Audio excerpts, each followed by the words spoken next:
जय हिंद दोस्तों, आप सभी का स्वागत है एक बार फिर से आपके अपने यूट्यूब चैनल यूनिक ज्ञान में।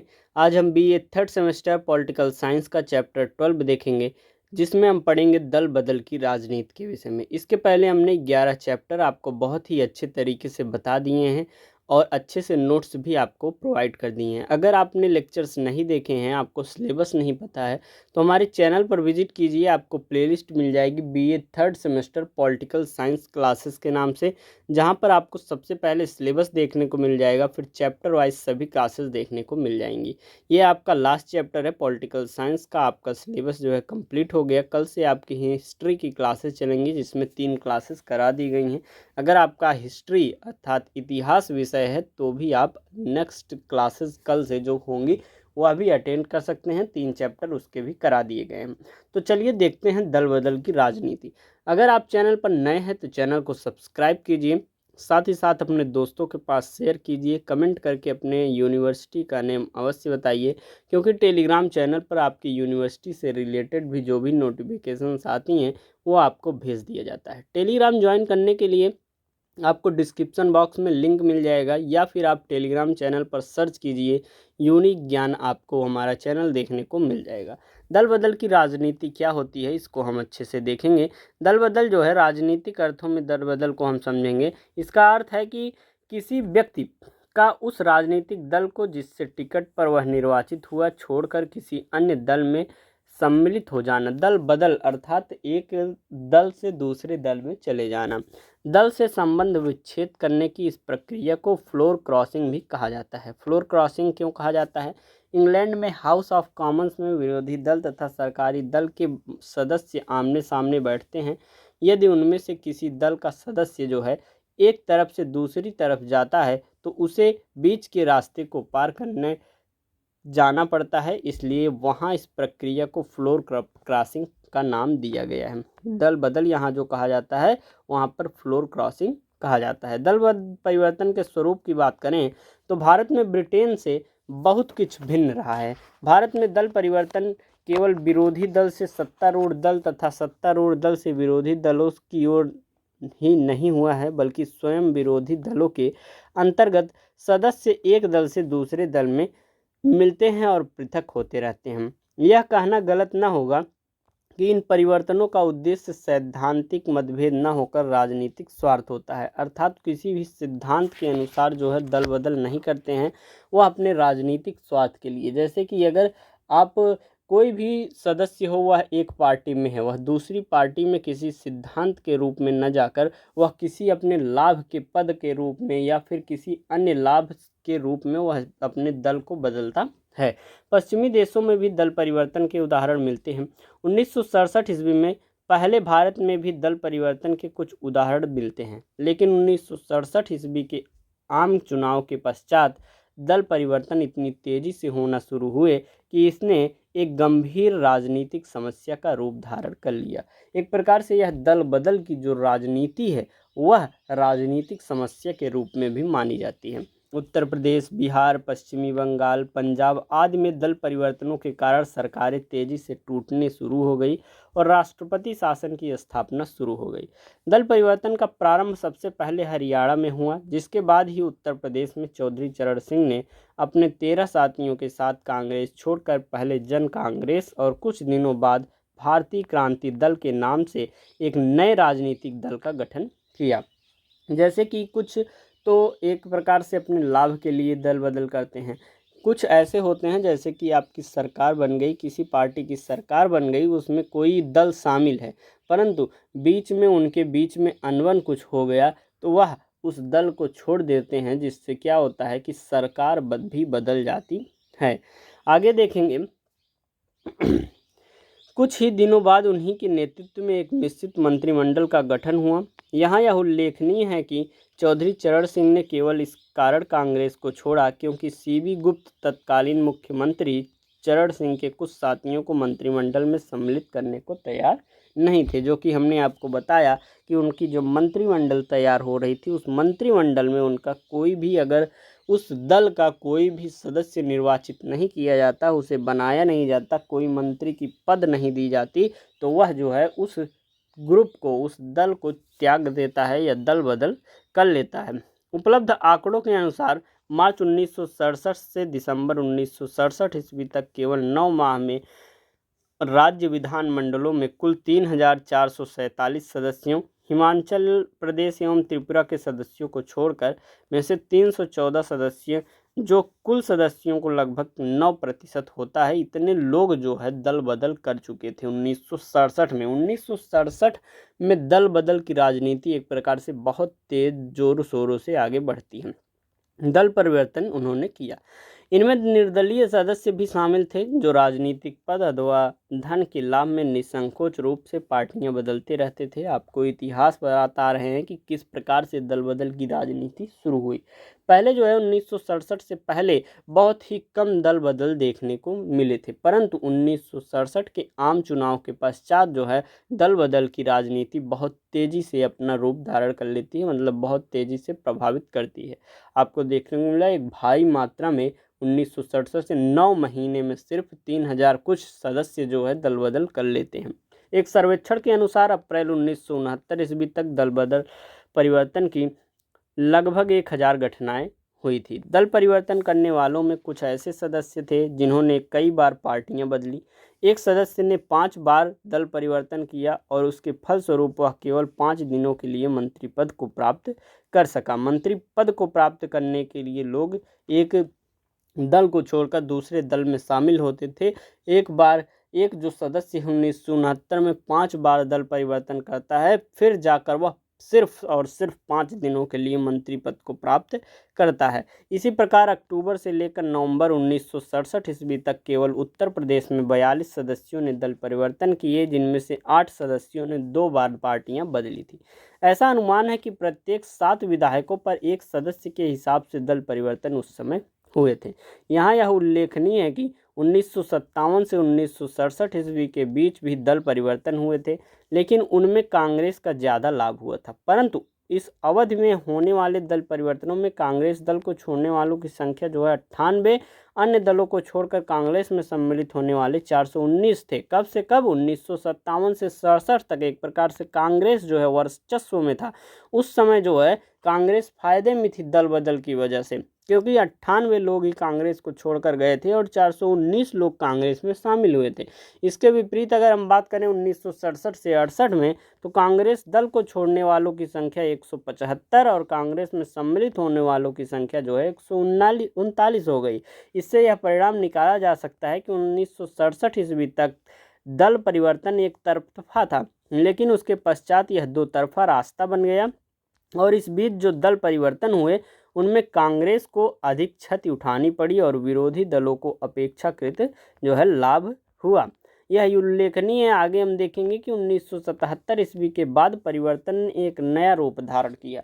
बस आप ध्यान से सुनते जाइए कि दल परिवर्तन का एक प्रकार से इतिहास क्या रहा। हमने आपको पहले ही बताया 1967 से पहले जो दल परिवर्तन हुए वह बहुत कम मात्रा में हो रहे थे और उसमें जो है कांग्रेस का लाभ था, क्योंकि कांग्रेस से निकलने वाले सदस्य कम और जुड़ने वाले सदस्य ज़्यादा थे।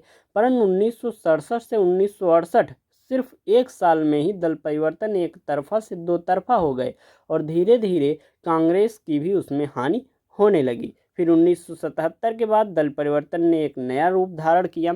अभी तक जो भी दल परिवर्तन हुए वह किसी एक या कुछ विधायकों द्वारा ही किए गए थे, लेकिन 1977 से 1980 में संपूर्ण सरकार द्वारा दल परिवर्तन की 2 घटनाएं हुई जो अत्यधिक आश्चर्यजनक थी। कौन कौन सी? 1977 ईस्वी में जिस समय केंद्र में जनता पार्टी ने सरकार का निर्माण किया, सिक्किम में कांग्रेस दल जो है सत्तारूढ़ था, लेकिन जैसे ही केंद्र में जनता पार्टी सत्ता में आई, सिक्किम सरकार ने अपनी निष्ठा जनता पार्टी के पक्ष में ही बदलकर जनता सरकार होने पर घोषणा कर दी। 1980 में फिर से जब केंद्र में कांग्रेस की सरकार बनी तो सिक्किम सरकार ने जनता पार्टी से संबंध विच्छेद करके कांग्रेस दल के प्रति अपनी निष्ठा हस्तांतरित करने की घोषणा कर दी, क्योंकि उस समय दल बदल करने की कोई भी एक प्रकार से व्यवस्था, कोई भी एक प्रकार से रूल नहीं थे। जो जिसमें जाना चाहता था चला जाता था। जैसे केंद्र में सरकार मान लीजिए जनता पार्टी की उस समय बनी, तो जो हमारी कांग्रेस पार्टी में सम्मिलित थी सिक्किम सरकार, वह जनता पार्टी में चली जाती है। फिर लेकिन जब कांग्रेस जो है आता है केंद्र में, फिर से वह कांग्रेस में आ जाती है, क्योंकि अपने लाभ को देखते हुए वह पार्टियों को बदलते रहते हैं। इस प्रकार जनता सरकार जो है पुनः कांग्रेस सरकार में बदल जाती है। यह भी आश्चर्यजनक तथ्य है कि इन दोनों ही अवसरों की पर काजी लेंडुप ही मुख्यमंत्री पद पर आसीन थे। उस सिक्किम में कौन मुख्यमंत्री पद पर था? दोनों समय में काजी लेंडुप। इसी प्रकार 22 जनवरी 1980 ईस्वी को हरियाणा की जनता सरकार ने अपना रंग बदल दिया और मुख्यमंत्री भजन लाल अपने 37 साथियों सहित कांग्रेस दल में जा मिले और भजन लाल के नेतृत्व वाली जनता सरकार ने कांग्रेस सरकार का रूप धारण कर लिया। दल बदल की उपर्युक्त घटनाएं जो है संसदीय जनतंत्र के इतिहास में बिल्कुल अनोखी रही हैं। अब दल परिवर्तन के कारण की बात करें तो प्रश्न यह है कि दल परिवर्तन के मूल कारण क्या रहे हैं। 1967 ईस्वी के चुनाव के बाद इस तेजी से दल परिवर्तन क्यों हुए? इनमें निम्नलिखित कारण बताए जाते हैं। कौन कौन से? दल नेतृत्व का सघनीकरण। पहला कारण क्या है? दल नेतृत्व का सघनीकरण। विभिन्न राजनीतिक दलों में, विशेषकर कांग्रेस दल में, नेतृत्व का कुछ व्यक्तियों के हाथों में केंद्रित होने और परिणाम स्वरूप उत्पन्न होने वाले स्वामीवाद के कारण दल के ऐसे सदस्यों में जो काफ़ी दिनों से दल में होने पर के बाद भी राजनीतिक पदों से वंचित रखे गए थे, असंतोष तेजी से बढ़ रहा था। विशेषकर यह देखकर दल का नेतृत्व कुछ व्यक्तियों का एकाधिकार बनकर रह गया है, उनको अपना भविष्य अंधकारमय लगने लगा और अतः उन्होंने बदली हुई राजनीतिक परिस्थितियों में दल छोड़कर किसी ऐसे दल में मिलना ज़्यादा अच्छा समझा जिसके माध्यम से वह राजनीतिक पदों पर प्राप्त कर सकते थे।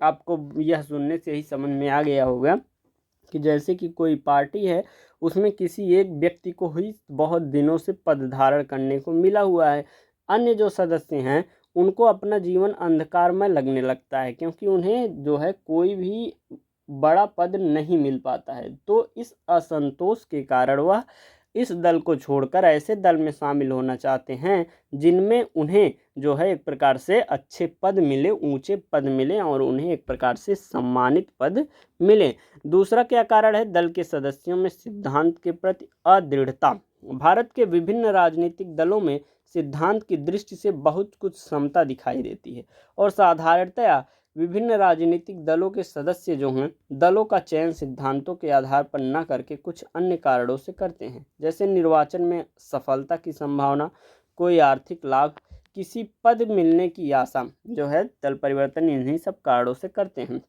और जब इस प्रकार के लाभ मिलने की संभावना किसी अन्य दल में दिखाई देती है तो एक दल को छोड़कर दूसरे दल में मिल जाते हैं। अर्थात लगभग जो सिद्धांत होते हैं विभिन्न पार्टियों के वे समान होते हैं, तो दल परिवर्तन करने पर उन्हें ज़्यादा जो है क्या नहीं करना पड़ता है, एक प्रकार से एडजस्ट नहीं करना पड़ता है। सेम सिद्धांत है, वह जाकर वहाँ पर अपने लाभ के पद के लिए वहाँ मिल जाते हैं। नेक्स्ट कारण है जनसाधारण की दल परिवर्तन के प्रति उदासीनता। दल परिवर्तन का एक अन्य महत्वपूर्ण कारण जनता का दलीय कार्यकलापों में अधिक रुचि न लेना, विशेषकर दल परिवर्तन के प्रति उदासीन रहना। इसमें संदेह नहीं है कि यदि जनसाधारण की ओर से दल परिवर्तन करने वालों की निंदा तथा विरोध किया जाता तो जनमत के भय के कारण जो है विधायक आसानी से एक दल को छोड़ने पर तैयार न होते। लेकिन आश्चर्य की बात यह है कि जनसाधारण की ओर से दल परिवर्तन करने वालों के विरुद्ध जो है आवाज़ उठाने की बजाय उनका रवैया दल बदलू सदस्यों के साथ कुछ ज़्यादा ही सहानुभूतिपूर्ण रहा। अर्थात इनका कहना है, मतलब कारण ये है कि अगर कोई सदस्य एक दल को छोड़कर दूसरे सदस्य में जाए तो जनसाधारण जो है, जनता जो है, उसे उस व्यक्ति का एक प्रकार से वोट नहीं देना चाहिए, उनका सहयोग नहीं करना चाहिए। परंतु जब वह एक दल को दूसरे दल में शामिल होने लगे तो उन्हें ज़्यादा सहानुभूति मिलने लगी और वह सदस्यों की भारी सफलता मिलती रही, जिससे एक प्रकार से क्या हुआ कि दल बदल में अधिक देखने को मिलता है। उत्तर प्रदेश में चौधरी चरण सिंह और उनकी पार्टी भारतीय क्रांति दल को 1969 ईस्वी के मध्यावधि चुनाव में भारी सफलता मिली। इसी प्रकार बिहार में दल परिवर्तन करने वाले सभी महत्वपूर्ण सदस्यों को मध्यावधि चुनाव में सफलता मिली दल बदल करने के बाद। दलीय गुटबंदी हम समझें तो विभिन्न दलों की आंतरिक गुटबंदी दल बदल का एक महत्वपूर्ण कारक बन जाती है। कौन सी? जैसे कि आंतरिक गुटबंदी, जैसे कुछ सदस्य ऐसे हैं जिन्हें लाभ के पद नहीं मिल रहे हैं, तो वो क्या करेंगे, वह बदल देंगे, एक एक मत हो जाएंगे, आपस में ही मिल जाएंगे और एक साथ जो है गुटबंदी करके उस दल को छोड़ देंगे।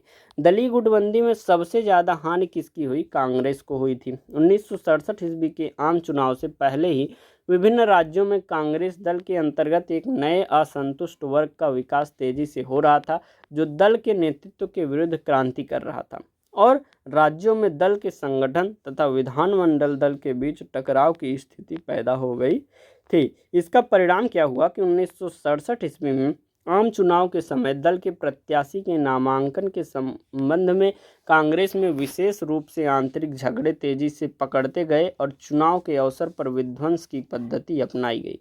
बहुत से निर्वाचन क्षेत्रों में एक दल के सदस्य स्वयं अपने दल के प्रत्याशियों के खिलाफ निर्वाचन अभियान में कार्य करते हुए पाए गए, जिसका परिणाम यह हुआ कि कांग्रेस दल को काफ़ी हानि उठानी पड़ी।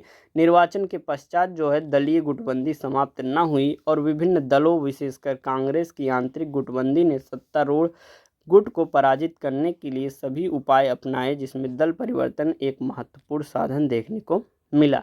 नेक्स्ट कारण कौन सा है? पद का या धन का लालच होना, जिसकी वजह से वह दल बदल करते थे। राजनीतिक पद तथा धन को प्राप्त करने की आकांक्षा अथवा उससे वंचित किए जाने पर उत्पन्न होने वाला असंतोष दल परिवर्तन का सबसे महत्वपूर्ण कारक रहा है। विभिन्न राज्यों में होने वाले दल परिवर्तनों के अध्ययन से ऐसा पता चलता है कि अधिकांश सदस्यों ने सैद्धांतिक मतभेदों के आधार पर दल परिवर्तन नहीं किया, बल्कि इसका मूल कारण राजनीतिक पद प्राप्त करने की आकांक्षा तथा धन कमाने का लालच था।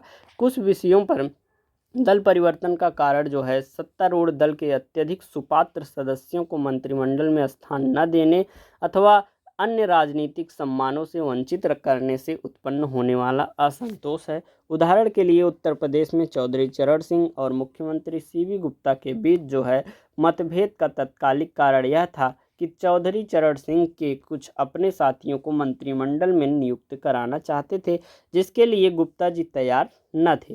केवल इस मतभेद के कारण चरण सिंह ने अपने 13 साथियों सहित कांग्रेस दल को छोड़ दिया और फलस्वरूप केवल 18 दिनों के अंदर कांग्रेस मंत्रिमंडल का जो है वह पतन हो जाता है। 1967 से 68 की वर्ष की अवधि में दल परिवर्तन करने वाले सदस्यों में 167 दल बदलू सदस्यों को निम्नलिखित राजनीतिक पदों पर नियुक्त किया गया। यह तथ्य उल्लेखनीय है कि दल परिवर्तन करने वाले सदस्यों में 7 सदस्यों को मुख्यमंत्री के रूप में कार्य करने का अवसर भी मिला था। दल परिवर्तन करके मंत्री पदों को प्राप्त करने की भावना को प्रोत्साहित करने वाला एक महत्वपूर्ण कारण साधारण विधायकों तथा मंत्रियों की स्थिति, वेतन तथा अन्य लाभों के मामलों में पाया जाने वाला अंतर है। एक मंत्री की सामाजिक स्थिति निस्संदेह आकर्षक होती है और उसे जो वेतन भत्ता तथा अन्य सुविधाएं मिलती हैं वह भी साधारण विधायकों की अपेक्षा कहीं अधिक होती है। इसलिए प्रत्येक विधायक के लिए मंत्री पदों के प्रति आकर्षित होना और उनको प्राप्त करने की चेष्टा करना स्वाभाविक है। यदि मंत्रियों को मिलने वाले वेतन और सुविधाएं तथा साधारण विधायकों की आर्थिक और सामाजिक स्थिति में इतना अंतर न होता तो शायद विधायक जो है मंत्री पद के पीछे ज़्यादा न दौड़ते, क्योंकि जो मंत्री होते हैं उन्हें विभिन्न प्रकार की सुविधाएं मिलती हैं और उन सुविधाओं को प्राप्त करने के लिए वह विभिन्न दलों में जाते हैं और उस मंत्री पद को धारण करके उन सुविधाओं का लाभ उठाना चाहते हैं। दल परिवर्तन रोकने का प्रयत्न क्या किए गए? दल परिवर्तन की समस्या पर सविस्तार विचार करने और उसे रोकने के उपाय खोजने के उद्देश्य में एक उच्च स्तरीय समिति के निर्माण का सुझाव दिया गया। यह प्रस्ताव 8 दिसंबर 1967 ईस्वी को लोकसभा द्वारा पारित किया गया और उसमें 3 माह पश्चात YV चौहान की अध्यक्षता में 19 सदस्यों की एक समिति गठन किया गया, जिसमें सभी राजनीतिक दलों के प्रतिनिधियों तथा महत्वपूर्ण विधिवेत्ताओं और सार्वजनिक जीवन में ख्याति प्राप्त व्यक्तियों को सम्मिलित किया गया।